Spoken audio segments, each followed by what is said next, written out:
여러분이 알고 있는 노래 중에 가장 긴 노래 제목이 혹시 있으십니까? 지금 떠오르는 그 제목이 있으신가요? 제가 설교를 준비하면서 이제 몇 그 제목들을 떠올려 봤는데 이제 그룹 잔나비가 발매했던 곡 중에 42자 42글자의 제목의 노래가 있었고, 뭐 드라마 용팔이라는 드라마가 있었는데 OST가 45자, 뭐 밴드 데카당이라는 그 밴드가 있는데 60자의 제목을 가지고 있대요. 제가 이게 끝인 줄 알았는데 설교 전에 한 번 더 검색을 했는데 84글자의 제목이 있었습니다. 레드팡이라고 뭐 돼 있었는데요. 제목이 이거예요. 이제 보고 싶다 말할 정도는 아닌 걸 알아버렸고, 다시 시작하잔 말은 적당한 거린 틀렸고, 냉정하게 지나치거나 너를 가슴에 묻어두고 있는 거야. 나는 그렇게 더 많은 생각들을 지워내며 내가 살아가는 게 최선이었어. 노래 제목입니다. 무려 84글자의 제목인데요. 노래 제목으로 시작한 이유가 있습니다. 오늘 이 본문을 묵상하면서 제게 떠올랐던, 제가 알고 있는 노래 중에 가장 긴 제목이 떠올랐기 때문인데요. 오래전 한 30년 가까이 이전 25년 정도 된 것 같습니다. 유리상자의 세상에서 가장 슬픈 일은 끝이 보이는 사랑을 하는 것. 제가 알고 있는 이제 노래 제목 중에 이게 가장 그때 유독 인상적이었기 때문에 기억에 남더라고요. 제가 오늘 본문을 읽다가 이 제목이 문득 떠올랐습니다. 슬픔의 관점에서 본다면 이 노래 제목과도 같은, 이 노래 제목 내용과도 같은 이야기가 바로 오늘 본문 이야기구나라는 생각 때문이었는데요. 예수님의 삶의 마지막에 다가오고 있었습니다. 이 순간을 본문 1절이 다음과 같이 말씀을 합니다. 6월절 전에 예수께서 자기가 세상을 떠나 아버지께로 돌아가실 때가 이른 줄 아시고 세상에 있는 자기 사람들을 사랑하시되 끝까지 사랑하시니라. 예수님께서는 예수님의 삶의 끝이 다가오고 있다는 걸 아셨습니다. 이 끝을 안다는 건 두 가지의 상반된 결과를 낳는데요. 첫 번째로는 끝을 알기 때문에 과정을 견딜 힘이 생깁니다. 고난의 끝을 알면 우린 모두 다 그 고통스러운 과정을 견뎌낼 힘이 그래도 생기죠. 그런데 반대로 끝을 알기 때문에 찾아오는 힘듦도 있습니다. 예를 들어 내 곁에 있는 누군가를 이제 만날 수 있는 날이 얼마 남지 않았고 그의 삶의 끝이 있다는 걸 알게 되면 우리는 그 시간을 감사함으로도 누릴 수 있지만 동시에 받아들일 수 없는 슬픔을 경험하기도 때문이죠. 예수님은 자신이 이제 하나님께로 돌아갈 시간이 얼마 남지 않았다는 이 순간 예수님의 마음은 어떠했을까요? 우리에게 모두 다 제한된 시간이 주어진다면 누구도 그 시간을 의미 없게 사용하지는 않을 겁니다. 가장 소중한 사람들과 가장 소중한 의미로 그 제한된 시간을 사용하지 않을까요? 따라서 예수님께서는 오늘 이 말씀 이후부터 남겨진 모든 시간, 예수님이 행하신 건 모두 다 사랑이라고 말할 수 있습니다. 그래서 오늘 말씀은 끝까지 예수님이 자기 사람들을 사랑하셨다라고 우리에게 들려주고 있는 것이죠. 저는 여기에서 인생의 중요한 것 한 가지를 발견합니다. 예수님께서는 죽음을 앞두신 지 얼마 안 되는 그 소중한 시간을 제자들과 함께 보내셨어요. 이제 며칠 밤만 지나면, 하루 이틀 지나면 예수님 이제 곧 죽음을 마주하십니다. 근데 예수님이 그 가장 중요한 시간에 하신 일은 제자들과 함께 식사를 하시고 이야기를 나누시고 함께 모여 기도를 하셨어요. 예수님께서 이 시간 동안 행하신 것이 대단한 집회를 여시고 말씀을 전하시고 유튜브에 영상을 올리시면서 더 많은 사람들에게 영향력을 행사하시고자 하신 것이 아니라 자신이 가장 소중하게 생각하는 사람들과 예수님이 함께 시간을 보내셨다는 것이에요. 여러분은 오늘 여러분에게 주어진 시간을 어떻게 사용하고 계십니까? 사랑하는 사람들과 함께 시간을 보내고 계신가요? 우리는 생각보다 중요하지 않은 것들에 많은 시간을 할애하죠. 근데 여러분, 인생에 정말 중요한 것은 내가 사랑하는 사람과 함께 시간을 보내는 것입니다. 가족들과 공동체 지체들과 순원들과 여러분 함께 시간을 보내시길 축복합니다. 저와 여러분이 그런 삶을, 그리하여 이 허락된 시간을 정말 아낌없이 가장 의미 있고 행복하게 보내기를 원합니다. 이 곧 마주할 죽음 앞에서 예수님께서 오늘 본문을 통해 보여주신 모습이 바로 이 사랑 그 자체라고 할 수 있는데요. 저는 이 예수님의 사랑을 표현을 조금 바꾸어서 거룩한 초연함이라고 표현을 하고 싶습니다. 오늘날 우리 시대에 살아갈 때 우리에게 필요한 것 또한 이 거룩한 초연함이라고 생각이 드는데요. 오늘 말씀을 통하여서 우리도 예수님처럼 어떤 상황 속에서도 흔들리지 않는 그 초연함을 준비하며 시대 가운데 하나님의 그 거룩한 세대로 세워지는 은혜 누리기를 예수님의 이름으로 축복합니다. 본문 가운데 발견한 그 거룩한 초연함을 준비하기 위해서는 그 첫 번째 메시지는요, 어긋난 순종을 바로 잡으라는 것입니다. 예수님께서는 제자들과 마지막으로 식사 시간을 가지시는데요, 떡을 떼시고 또 포도주를 나누시며 풍성한 식탁 교제를 하시고 또 예수님의 피와 또 살에 대해서 이 성찬의 의미도 제자들에게 가르쳐 주십니다. 근데 이 풍성한 나눔의 시간 가운데 한 가지 일이 벌어져요. 오늘 본문에는 나타나진 않는데요, 같은 본문을 다루고 있는 다른 성경에서 이날 벌어졌던 한 가지 이슈를 우리에게 들려줍니다. 누가복음 22장 24절을 세 번역으로 함께 읽겠습니다. 시작. 제자들 가운데서 누구를 가장 큰 사람으로 칠 것이냐는 물음을 놓고 그들 사이에 말다툼이 벌어졌다. 제자들이 지금 예수님의 마지막 식사 자리예요. 이제 곧 있으면 예수님 만날 수 없는데 이 중요한 자리에서 지금 제자들이 말다툼을 벌였습니다. 여러분, 제자들은 예수님과 3년의 시간을 보낸 너무나 예수님에게로부터 많은 가르침을 받았던 사람들입니다. 예수님을 가까이에서 삶을 바라보며 배울 수 있었고 또 언제나 무리를 가르치신 이후에 따로 시간을 내셔서 예수님은 제자들을 심도 있게 한 번 더 가르쳐 주셨어요. 근데 그런 제자들이 지금 예수님의 마지막 순간 그들이 보인 모습이 너무나 철이 없는 이 말다툼을 벌이는 모습을 보인 것입니다. 너무 의아하지 않습니까? 자신들 중에 누가 제일 크냐라는 이 서열과 인정의 논쟁을 이들이 벌인 것이에요. 근데 여러분, 이 다툼은 오늘 이 자리에서만 제자들이 벌인 것이 아닙니다. 본문을 보면 그 앞쪽에 예수님을 찾아와 그 제자들 중에 야고보와 요한의 어머니가 예수님께 찾아옵니다. 그리고 내 두 아들을 훗날 예수님의 좌우편에 앉혀주셔서 높은 자리를 제 아들들에게 허락해 주십시오라고 예수님께 와서 이 믿음의 청탁을 하는 거죠. 제자들은 이 이야기를 듣고 너무 믿을 수 없어서 그때부터 제자들은 내가 더 크다, 내가 더 많은 영향력을 가졌다, 내가 더 좋은 제자다, 이 다툼을 계속해서 이어와요. 그리고 그 다툼은 오늘 이 마지막 식사 장면까지도 이어진 것이죠. 예수님의 죽음을 비장하고 또 이 숙연한 마음으로 마주해도 부족한 때에 제자들은 왜 이렇게 말도 안 되는 모습으로 이 상황들을 대했을까요? 이것은 제자들이 예수님이 감당하셔야 했던 십자가 사명을 온전히 그들이 이해하지 못했기 때문에 벌어진 일입니다. 근데 예수님은 오늘 이 장면까지 앞서 스스로에 대한 예수님의 십자가 사명을 3번이나 설명을 해주셨고요. 심지어 우리가 읽었던 요한복음 13장 바로 앞인 12장에서도 다시 한번 들려주시는데요, 예수님의 사명을 예수님 이렇게 12장에서 들려주십니다. 이제 이 세상에 대한 심판이 이르렀으니 이 세상의 임금이 쫓겨나리라. 내가 땅에서 들리면 모든 사람을 내게로 이끌겠노라 하시니 이렇게 말씀하심은 자기가 어떠한 죽음으로 죽을 것을 보이심이로라. 예수님 명확하게 이렇게 말씀해 주셨습니다. 이 세상에 심판이 이르렀고 세상 임금이 쫓겨날 거고 많은 사람들이 나에게 올 것이다.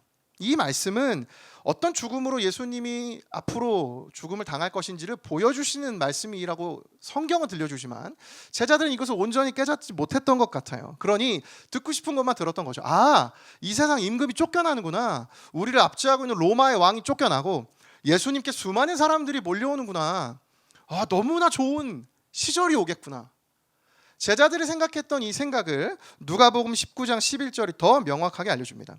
그들이 이 말씀을 듣고 있을 때에 비유를 더하여 말씀하시니 이는 자기가 예루살렘에 가까이 오셨고 그들은 하나님의 나라가 당장에 나타날 줄로 생각함이더라. 그러니까 지금 제자들은 예수님께서 하나님 나라 복음을 들려주셨는데 이 깊은 뜻을 이해하지 못한 채 그저 자기들의 생각대로 자기들의 기준대로 예수님의 말씀을 판단하고 있던 것이에요. 그러니 압제하고 있는 로마로부터 우리나라인 이스라엘이 이제 독립하고 자유를 얻게 되고 예수님께서 진짜 이 나라의 왕이 되셔서 이제 자신들은 행복한 시절을 살아갈 수 있을 것이라는 기대로 가득 차 있던 것이죠. 그래서 제자들은 그 나라가 되면 그분께 가장 많은 영향을 받고 배움을 받은 그 사람이 누굽니까? 여러분 누굽니까? 제자들인 것이죠. 나인 것이에요. 그러니까 그들은 엄청난 기대에 부풀어 오른 것이죠. 예수님이 이제 이 나라를 다스리시면 이제 이 나라의 가장 중요한 역할은 우리가 맡게 될 거야. 그러니 그 중에 내가 가장 좋은 자리에 가고 싶다라는 그 기대와 그 충돌로 인해서 제자들은 지금 말싸움을 지금 막 벌이고 있는 것입니다. 예수님이 가셔야 하는 십자가의 길과 이들은 정반대의 기대를 갖게 된 것이죠. 여러분들 이 모습은 제자들이 악해서 가진 모습이 아닙니다. 여러분 제자들은 다른 사람들과 비교할 수 없을 만큼 예수님을 위해 모든 것을 걸었던 사람들이에요. 가족을 포기하기도 하고 자신의 생업을 포기하기도 하고 많은 배경과 누리는 것들을 다 포기하고 예수님께 모든 것을 내어드린 전적인 헌신을 한 사람들이었습니다. 그러니까 예수님께 아낌없는 순종으로 이들은 나아갔던 것이에요. 이들이 전혀 처음부터 예수님과 다른 길로 간 것이 아닌 자신이 예수님을 향해 모든 것을 내어드렸다는 그 순종함으로 이들의 헌신과 섬김이 시작이 되었던 것이죠. 그런데 오늘 제자들의 순종은 어긋난 순종이었습니다. 예수님이 바라셨던 것과는 전혀 다른 길로 이들이 순종을 하고 나아가고 있던 것이죠.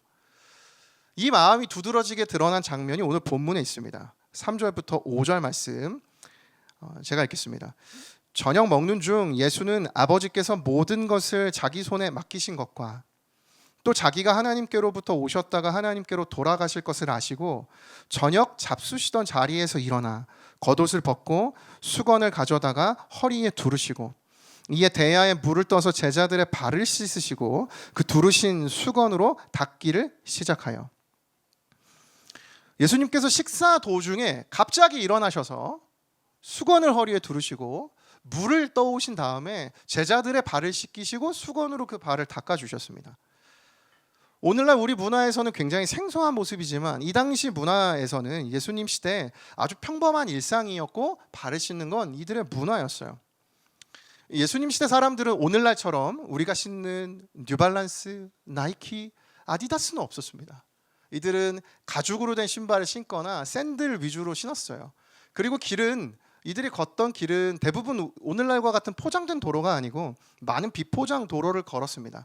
그렇기 때문에 그 길들을 하루에 외출해서 걷고 돌아오면 발에 많은 먼지들이 쌓여 있기 십상이었습니다. 그래서 이들은 집에 들어올 때 발을 씻고 또 식사할 때 발을 씻고 잠자리 들기 전에 이제 발을 씻는 그런 문화가 있었어요. 그리고 대부분 손님이 우리 집에 머문다고 하면 그 집주인은 두 가지 일을 했는데요. 첫 번째는 이 집이 우선은 들어오는 모든 손님들이 자신의 발을 씻을 수 있도록 그 물을 제공합니다. 이건 당연한 일이었고요. 그렇지 않다면 이 부유한 집에서는 손님들이 들어올 때마다 그 집의 가장 낮은 자리에 있는 이 종이 그 손님들의 발을 이렇게 깨끗하게 씻어주는 일을 감당했습니다. 그래서 이 당시 사람들은 집에 들어올 땐 언제나 깨끗한 발로 이제 생활을 할 수 있었던 것이죠. 그런데 지금 여러분, 식사 중에 예수님이 일어나셔서 제자들의 발을 씻어 주신 것이에요. 좀 의아하지 않습니까?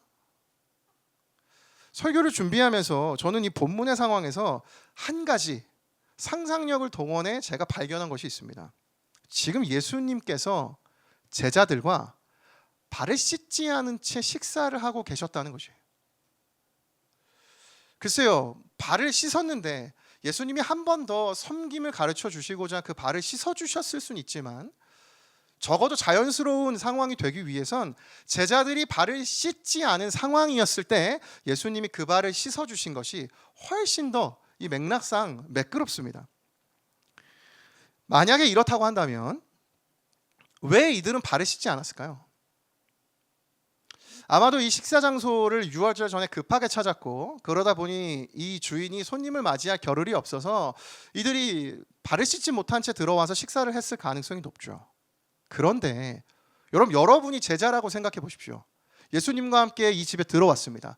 언제나 이 문화에서는 발을 씻어야 해요. 근데 준비가 안 됐어요. 그럼 적어도 제자들은 예수님의 발을 씻겨 드렸어야 했죠. 그렇지 않겠습니까? 근데 지금 참으로 신기하게도 아무도 발을 씻지 않은 상황인 것 같아 보여요. 왜 그랬을까요? 힌트는 바로 이전에 제자들이 벌였던 그 사건 속에 있습니다. 제자들이 지금 무엇 하고 있나요? 싸우고 있죠. 제자들 지금 다투고 있습니다. 다툼의 내용의 핵심은 뭡니까? 누가 더 크냐의 싸움입니다. 따라서 오늘 이 자리에서 지금 한 사람이라도 내가 먼저 누구의 발을 씻겨주기 시작하면 내가 저 사람보다 지금 크지 않은 겁니다. 그 자존심 싸움이 지금 제자들 가운데 가득했고 팽배했던 것이죠. 어느 누구도 이 싸움에서 지고 싶지 않았어요. 그러니 제자들은 발을 씻지 않고 발을 씻겨주지도 않고 심지어 예수님이 계신 그 상황 속에서도 예수님의 발을 씻겨드리지 못했을 가능성이 높아 보여요. 여러분 그렇지 않습니까? 저는 이 본문을 묵상하면서 이 각 제자들마다 얼마나 이들이 끝없는 자기 증명을 하고 있는 것일까라는 생각이 들었습니다. 제자들의 모습이 결코 오늘날 우리 모습과 다르지 않더라고요. 여러분 제자들이 다투면서 어떤 얘기를 나눴을까요? 내가 얼마나 대단한 사람인지 아냐? 내가 제자 이 12명 중에 가장 예수님께 사랑받은 사람이고 내가 12명 중에 가장 예수님 말씀을 잘 따랐던 사람이야. 너희 중에 비교할 수 있는 사람 없어. 제자들 끊임없이 자신이 누구인지 그 12명 안에서 끊임없는 자기 증명을 하고 있는 시간이죠. 그들 눈앞에 발을 씻지 못하신 채 식사하고 계신 예수님이 계셨음에도 불구하고 제자들은 예수님을 발견하지 못할 정도로 자신들의 대단함만 서로에게 증명하는 시간을 가지고 있었다는 것입니다. 정작 중요한 예수님을 놓친 채 자기가 얼마나 대단한 사람인지를 증명하기 위한 자기 증명의 늪에 빠져있던 자들이 바로 제자들이었다는 것이죠. 여러분 오늘을 살아가는 우리 또한 마찬가지 아닙니까? 시대 속에서 우리는 끊임없이 나를 증명해내야만 하는 자기 증명 강박 시대를 살아가고 있습니다. 그리고 그게 이제 당연한 일이 되었어요. 저와 여러분 중에 어느 누가 가볍게 이 시대를 살아갑니까? 어떻게든 나를 PR할 수 있고 나의 다른 사람보다의 장점, 내가 다른 사람보다 나은 우월함 어떻게든 내가 증명해내지 않으면 아무도 나를 주목해주지 않는 이 시대 속에 우리가 살아가며 끝없는 자기 증명 가운데 우리가 빠져들고 있지 않습니까? 세상은 더 자신을 증명하라 요구하죠. 그러나 예수님은 다르십니다. 아멘. 예수님께서는 제자들의 이 섬김과 믿음의 상태와 수준, 여러분 이걸로 이 자리 가운데 발을 씻어주시는 그 순서나 내용이나 누구는 두 발을 씻어주시고 누구는 한 발만 씻어주시고 그러시지 않았어요. 예수님은 12제자를 모두 다 아낌없이 그 발을 씻어주신 것이죠. 자신이 어떤 사람인지 증명하지 않아도 예수님께는 모두 다 사랑의 대상이 되었다는 것입니다. 심지어 여러분 이 제자들 가운데는 우리가 유독 잘 알고 있는 한 사람이 있죠. 본문 2절에 보면 마귀가 이미 가룟 유다의 마음에 예수를 팔 마음을 심었다고 써 있습니다. 예수님 이거 아셨습니다. 12명의 제자 중에 유다는 빼놓고 발을 씻어주실 수도 있습니다. 그런데 예수님 그렇게 하지 않으셨습니다. 그도 동일하게 그의 자격도 그의 조건도 어떤 것도 예수님에겐 기준이 되지 않고 모든 것이 예수님의 사랑으로 그들을 대해주신 것.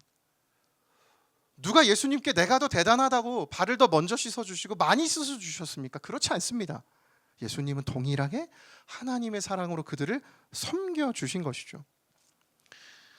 사랑하는 여러분, 오늘 이 말씀 앞에서 저와 여러분의 마음과 영혼을 비춰보기 원합니다.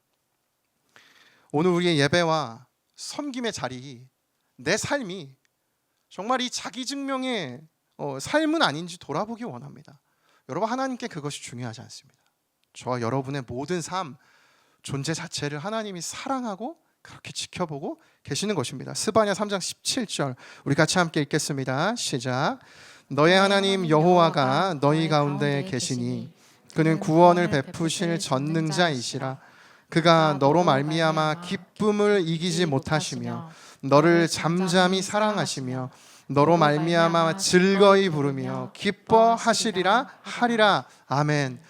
사랑하는 여러분이 자기 증명의 늪에서 벗어나 우리 자신 그 자체만을 사랑하시는 하나님의 사랑, 사람들을 끝까지 사랑하신 주님의 사랑이 우리의 인생 가운데 가득 채워지는 은혜 누리시기를, 그런 하나님의 사랑으로 채워지는 주의 인생 되기를 예수님의 이름으로 축복합니다.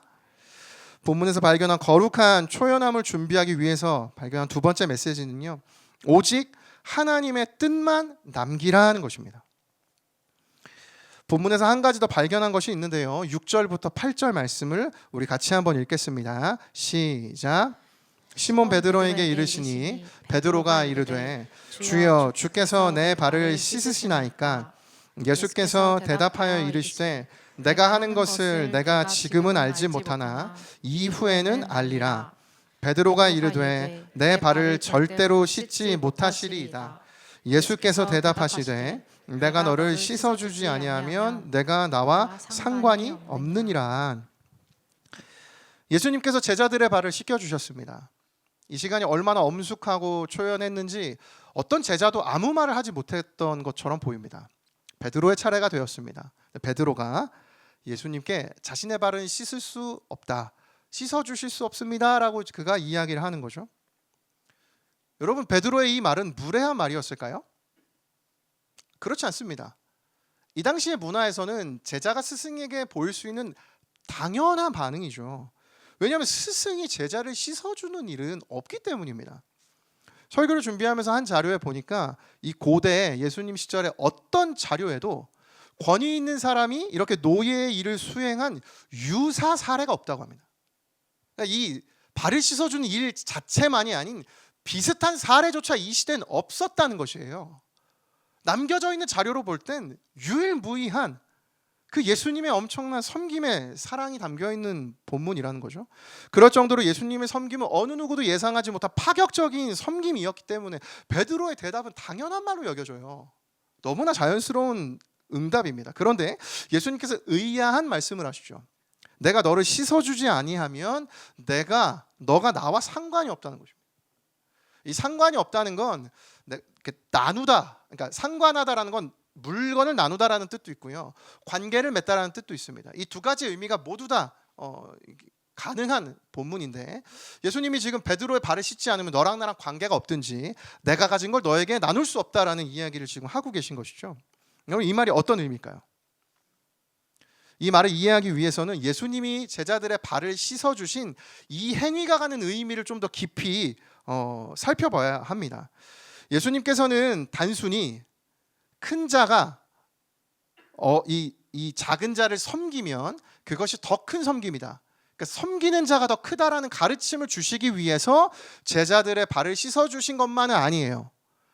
예수님이 오늘 발을 씻어주신 것엔 또 다른 의미가 있는데요, 이 안에 내포된 의미를 한 자료가 이렇게 해석을 합니다. 제자들의 발을 씻으시는 예수님의 자기 비하는 그들을 죄로부터 깨끗하게 하기 위해 십자가에서 죽어야 함을 받아들이셨음을 상징한다. 그러니까 예수님이 오늘 제자들을 그 세족해 주시는 장면은 단순히 제자들에게 어떤 섬김이 정말 더 큰 섬김인지를 가르쳐 주시기 위한 것뿐만이 아니라 예수님이 십자가에서 죽어야 함을 받아들이셨다는 그 결단과 의지의 상징이라는 것입니다. 여러분, 저는 설교를 준비하면서 이 장면을 읽는데 예수님의 거룩한 초연함이 느껴졌어요. 다시 한번 3절부터 5절을 예수님의 이 마음을 가지고 보십시오. 저녁 먹는 중 예수는 아버지께서 모든 것을 자기 손에 맡기신 것과 또 자기가 하나님께로부터 오셨다가 하나님께로 돌아가실 것을 아시고 저녁 잡수시던 자리에서 일어나 겉옷을 벗고 수건을 가져다가 허리에 두르시고 이에 대야에 물을 떠서 제자들의 발을 씻으시고 그 두르신 수건으로 닦기를 시작하여. 본문은 예수님의 감정에 대해 어떤 설명도 하지 않습니다. 식사 도중 예수님이 갑자기 일어나셔서 천천히 그분이 행하셨던 그 사랑의 행동들, 겉옷을 벗으시고 수건을 가져오시고 물을 떠오신 뒤에 제자들의 발을 아무 말 없이 씻어주시는 그 상황. 제자들은 한창 다투고 있었겠죠. 예수님 앞에서 누가 더 큰지, 이제 앞으로 예수님의 나라가 올 텐데 그 기대에 부풀어서 자신들 각자의 어떤 욕망과 생각으로만 싸우던 그 순간, 일체 제자들은 예수님이 일어나신 그 순간부터 아무 말도 할 수 없고 예수님이 그저 발을 씻어주시는 이 모습 가운데 압도되어서 이들이 그 거룩하고 초연한 모습으로 행동하시는 예수님만 바라보고 있었겠죠. 예수님 어떻게 이런 섬김을 하셨을까요? 예수님에게는 이 순간 자신의 어떤 생각도 담겨 있지 않고 이 말씀 그대로 3절에서처럼 오직 하나님이 주신 사명, 하나님이 나의 손에 모든 것을 맡기셨구나, 내가 이제 하나님에게로 돌아가는구나, 이 사명 한 가지만 예수님에게 남겨졌기 때문에 예수님은 그 하나님의 뜻, 이 순전한 사명, 믿음의 반응만 하나님께 드릴 수 있는 상태가 된 것입니다. 이 예수님의 믿음의 태도를 우리가 너무나 잘 아는 이사야 53장 이렇게 말씀하고 있지 않습니까? 그가 곤욕을 당하여 괴로울 때에도 그의 입을 열지 아니하였으며 마치 도수장으로 끌려가는 어린 양과 털 깎는 자 앞에서 잠잠한 양같이 그의 입을 열지 아니하였도다. 이 말씀 읽으면 예수님 고통스럽게 그냥 이를 악물고 고통을 참으신 것만 같지만, 여러분, 예수님이 이 과정 속에 겪으시고 붙드신 감정은 고통만이 아니에요. 히브리서 12장 2절을 메시지로도 보십시오. 오직 예수만 바라보십시오. 그분은 우리가 참여한 이 경주를 시작하고 완주하신 분이십니다.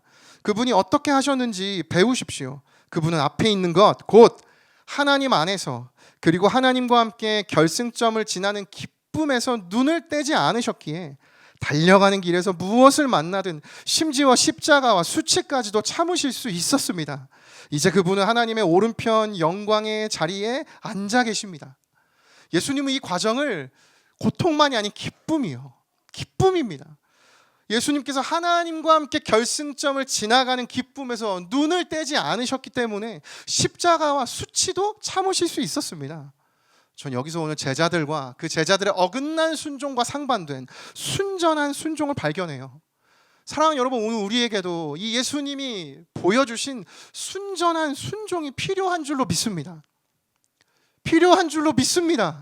하나님의 뜻을 깨달으신 순간 자신의 모든 걸 비우시고 나의 생각이 아니라 오직 하나님이 내게 주신 그 말씀과 사명을 향하여서 가장 심플하고 가장 명확한 삶, 여러분, 그 인생을 살아갈 때 오늘 우리도 이 예수님처럼 순전한 순종으로 하나님께 나의 삶을 올려드리는 그런 거룩한 초연한 삶이 될 줄로 믿습니다. 여러분, 어떻게 이 순종을 배울 수 있을까요? 열심히 노력하면, 순종의 훈련을 하면, 지금 받고 있는 마을 훈련 열심히 받고 제자 훈련 받으면 성장해서 이 순종의 수준과 능력이 우리에게 채워질까요? 설교를 준비하면서 한 시를 읽었는데요. 중국이 북송 시대에 천재 문호 소식이라는 분이 계셨답니다. 이분이 쓰신 시가 있어요. 시의 제목이 검은고의 시입니다. 한번 들어보십시오. 검은고 소리가 검은고에 있다고 하면 어째서 갑 안에 두었을 때 울리지 않는가? 검은고 소리가 손끝에 있다고 하면 어째서 그대 손끝에서 들리지 않는가? 여러분, 이 시의 내용이 어떤 내용인지 설명할 수 없으나 느껴지시죠? 어떤 의미입니까? 검은고 소리가 검은고 안에 있지도 않고 검은고 켜는 연주자의 손끝에도 있지 않다. 연주자가 검은고를 켜는 순간 이 검은고와 연주자가 관계가 맺어졌을 때에 이 검은고의 아름다운 연주 소리가 들려진다는 의미 아닙니까? 사랑하는 여러분, 우리에게도 마찬가지입니다. 오늘 우리가 구해야 할 것 순종의 능력이 아니에요. 내 안에 이 예수님의 초연한 순종의 모습이 내 안에 있기 원한다면 여러분, 그 능력을 구하는 것이 아닙니다. 내게 이 예수님이 보내주신 성령님과의 관계가 연결된 순간 검은고 소리가 아름답게 연주되는 것처럼 오늘 나의 인생에 이 순종의 삶을 살아갈 수 있는 우리의 인생 가운데 하나님이 연주해 주시는 순종의 이야기가 들려질 수 있다는 것이죠. 사랑하는 여러분, 오늘 이 시간 그 순종하신 예수님의 영, 주님의 영이 우리의 마음 가운데 충만하게 역사하시기를 구하는 오늘 이 시간이 되기를 예수님의 이름으로 축원합니다. 설교를 맺으려고 하는데요. 설교를 준비하면서 한 책을 보다가 이 요셉의 형통에 대한 이야기를 잠깐 읽었습니다. 이 성경에서 하나님께서 요셉을 형통한 자로 만드셨다. 이 구절을 설명해 주는데요. 여기에 쓰인 형통한 자라는 이 동사가 사역 동사라고 한다고 합니다. 사역 동사는 그 대상이 형통해지는 게 아니라 그 대상을 통해서 하나님이 일하시는 것이래요. 그래서 어떤 뜻이 되냐 하면 요셉을 형통한 자가 되게 하셨다는 뜻은 요셉이 형통한 사람이 되었다는 뜻이 아니라 요셉을 통해 요셉이 형통하게 하는 사람, 요셉이 가는 곳마다 성공시키는 사람, 요셉을 그런 사람으로 만드셨다고 합니다. 우리는 흔히 요셉을 형통받은 자, 형통하게 된 자라고 여기죠. 그렇지 않다는 것이에요. 생각해보면 그렇습니다. 노예로 팔려가고 누명을 쓰고 감옥에 들어가고 이집트의 총리가 된 것이 성공일 수 있을지언정 요셉의 인생은 형통하지만 않았어요. 그런데 요셉에게 맡겨진 모든 것은 하나님이 성공시켜 주시는 삶이 되었습니다. 이 책의 일부를 제가 읽어드릴 텐데요. 이 책을 읽고 설교를 마치겠습니다. 요셉은 많은 이들을 성공시키는 인생을 살았지만 정작 그 자신은 수많은 곡절을 겪었습니다. 생각해보면 성경의 많은 인물들이 이러한 삶을 살았습니다. 아브라함 고향을 떠나 나그네 길에 올랐고, 이삭은 이방 사람들에게서 서러운 일을 고스란히 당하며 살았습니다. 야곱 역시도 쉽지 않은 삶을 살았습니다. 그들의 삶은 세상에서 말하는 성공한 삶과는 거리가 멀었습니다. 대신에 그들은 하나님의 뜻을 이루며 하나님을 드러내는 삶을 살았습니다. 질곡의 세월을 보냈던 그들은 하나님과 동행한 사람들이었습니다. 그들이 거했던 곳에 임한 하나님의 복은 하나님께서 그들과 함께 했음을 나타내는 증거였습니다. 사랑하는 여러분, 오늘 내가 순종이라 생각했던 그 선택들, 그것이 어쩌면 오늘 제자들처럼 어긋난 순종일지 모릅니다. 여러분, 내 안에 내가 만들어낸 많은 순종과 나의 생각이 아니라 오늘 하나님 앞에 하나님의 뜻만이 남겨지도록 오늘 우리의 모든 마음을 비워내기 원합니다. 그때 텅 비어있는 그 악기를 연주하는 연주자의 손에 그 악기가 들려졌을 때 비로소 아름다운 하나님이 연주하시는 그 멜로디가 우리 인생 가운데 연주될 줄로 믿습니다. 우리 마음 가지고 함께 이 시간 함께 찬양하며 주님 앞에 우리의 마음을 고백하며 나아갑시다.